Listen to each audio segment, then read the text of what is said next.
Halo anak-anak semuanya, selamat pagi. Sekarang mapel sejarah peminatan seperti yang kemarin ya.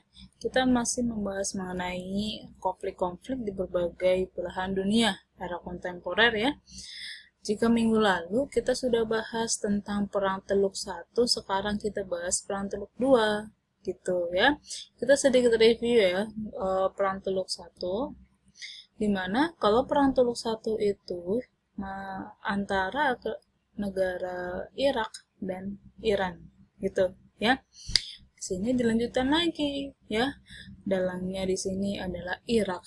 Jadi kenapa bisa dilanjut kedua? Kenapa hanya Irak yang maju, Iran tidak gitu ya. Apa sebabnya? Mari kita bahas anak-anak. Nah, Perang Teluk 2 itu ya dinamakan Perang Teluk seperti yang sudah bahas di depan ya, karena negara-negara yang terlibat ini di sekitar Teluk Persia gitu ya. Perang Teluk Persia 2 atau Perang Teluk 2 disebabkan atas invasi Irak ya atas Kuwait gitu pada 2 Agustus tahun 90 gitu ya. Invasi Irak ini menggunakan strategi gerak cepat yang langsung menguasai Kuwait gitu ya. Karena jika menggunakan strategi gerak cepat itu ya kemungkinan tentara Kuwait atau pertahanan di Kuwait itu belum siap sehingga mereka langsung bisa menguasai Kuwait ya.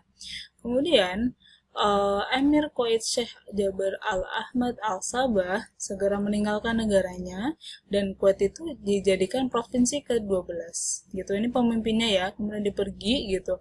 Kemudian Kuwait itu oleh Irak dijadikan provinsi ke-19 dari beberapa provinsi milik Irak gitu ya, dengan nama ya Saddamiyat Al-Mitlah. Jadi ganti ya, Saddamiyat Al-Mitlah pada 28 Agustus tahun 90 gitu ya. Jadi serangannya itu di awal awal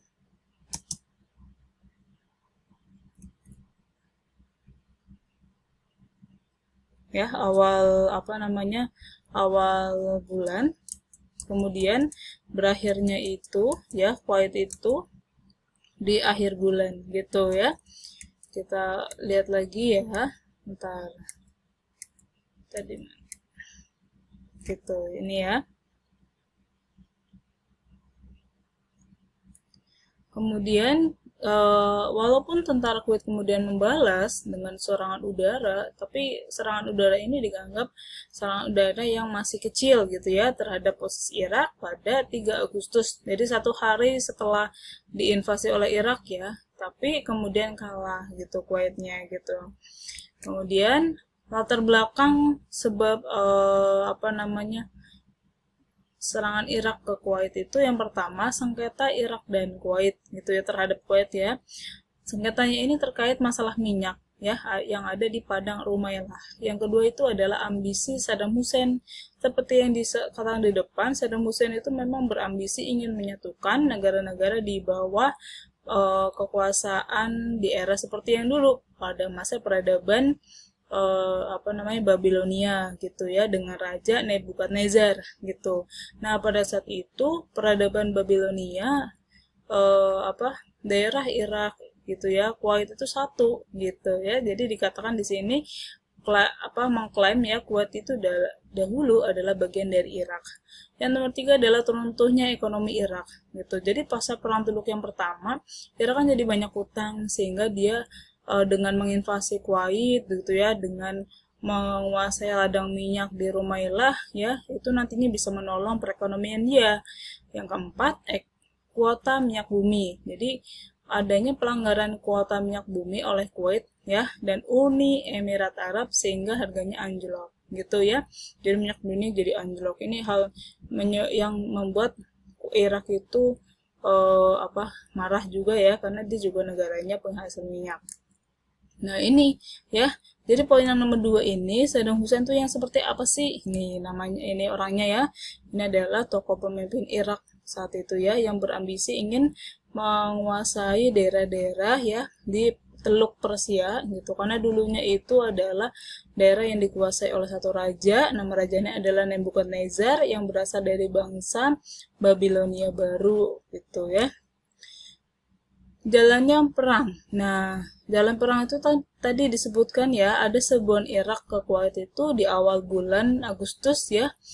Kemudian membombardir ibu kotanya gitu dari serangan udara ya. Meskipun angkatan bersenjata Kuwait itu ada, baik kekuatan darat maupun udara ya, berusaha mempertahankan negara mereka dengan cepat kewalahan karena ini cepat serangannya tuh kilat dan serangannya mendadak. Jadi mereka belum bisa mempersiapkan gitu. Ya, yang mereka lakukan itu adalah mempertahankan diri. Gitu ya. Jalannya perang ya. PBB memberi batas sampai tanggal 29 November di tahun yang sama.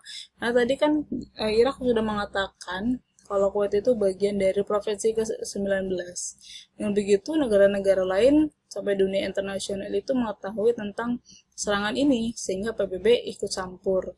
Nah, PBB di sini memberi batas sampai tanggal 29 November, ya, agar Irak itu keluar dari Kuwait. Gitu.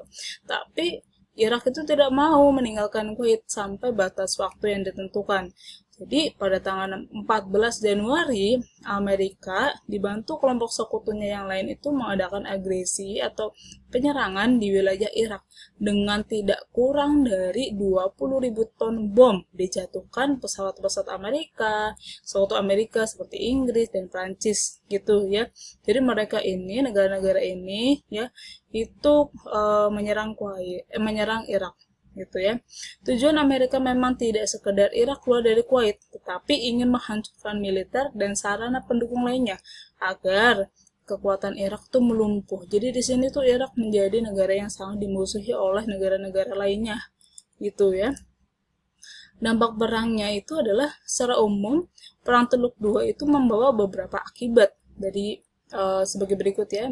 Pertama itu adalah peranan Amerika itu semakin dominan dalam politik Timur Tengah karena tadi ikut campur ya. Terus perpecahan di negeri Arab. Arab ini berarti adalah negara-negara Arab ya, maksudnya ya. Ada negara-negara Timur Tengah itu berarti negara Arab. Jadi negara Arab itu bukan hanya Arab Saudi ya anak-anak. Kuwait, Irak, Iran juga termasuk negara Arab. Perekonomian Irak itu mengalami kehancuran serta terkena blokade ekonomi dan sanksi embargo dari PBB. Ini bentuk dari pelanggaran Irak tadi ya, yang dia menginvasi Kuwait. Ladang minyak Kuwait itu juga mengalami kerusakan berat karena tadi dibombardir 20.000 ya bom-bom yang dibawa oleh Amerika dan sekutunya. Nih kondisinya ya di lapangan ya. Seperti ini. Jadi ngeri sekali ya kalau perang tuh. Ini ladang-ladangnya. Kemudian di sini kan ada pusat-pusat minyak gitu ya. Makanya dikatakan hancur ya karena banyak sekali bomnya gitu.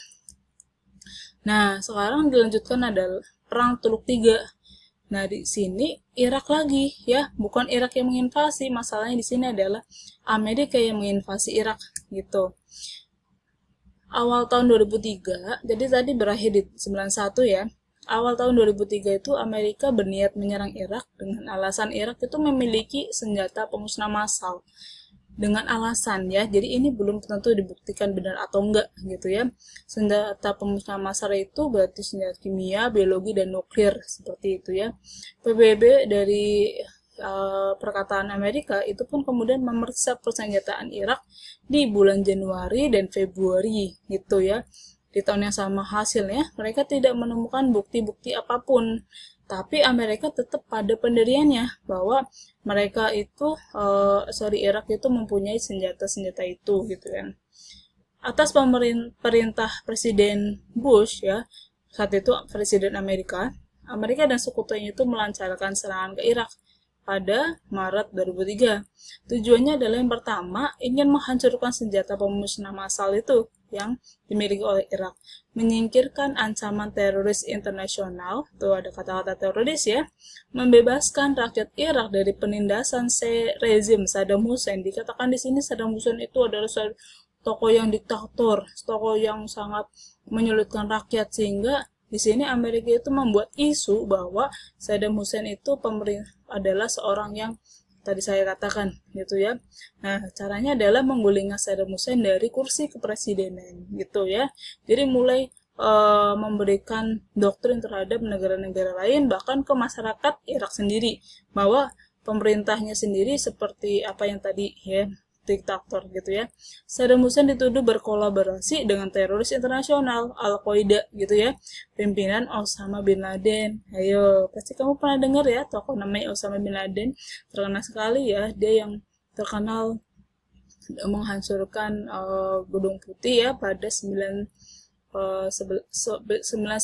atau 9 November. Iya benar, November ya, bulan 11. Nih, seperti pelantur tuh 3 yang seperti ini ya. Jadi tentara-tentara Amerika itu sampai bisa tuh ya menguasai ya. Nah, tanggal 20 Maret, salah satu kesatuan yang berada di garis depan adalah divisi infanteri nomor 3 Amerika ya. Dalam strategi militer, divisi ini ya menjadi salah satu ujung tombak serangan darat untuk menembus perbatasan Irak. Gitu ya. Amerika tuh menyerang dari segala sisi dengan kekuatan penuh. Dikerahkan juga kapal induk Amerika dalam serangan ini. Jadi nggak hanya serangan udara gitu ya, darat, tapi juga ternyata ada kapal juga ya, nanti ada foto-fotonya. Perang ini tidak imbang antara Amerika dan Irak, membuat perang berlangsung dengan cepat. Tanggal 9 April udah selesai anak-anak. Jadi perang dinyatakan berakhir dengan dikuasainya kota Baghdad oleh pasukan Amerika. Namun, senjata pemusnah massal yang dikatakan oleh Amerika itu tidak ditemukan satupun gitu ya. Jadi ini adalah sebuah fitnah dari Amerika terhadap Irak.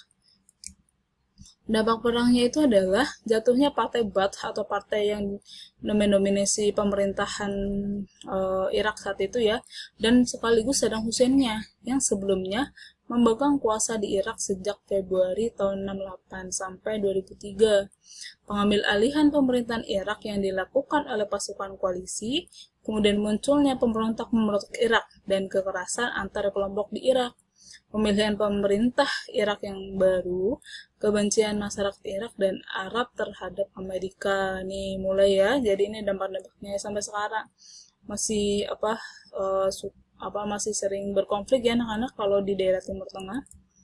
Nah, seperti ini saat perangnya. Nah, ini kan patung Saddam Hussein ya. Kemudian di sini patung Saddam Hussein itu diturunkan.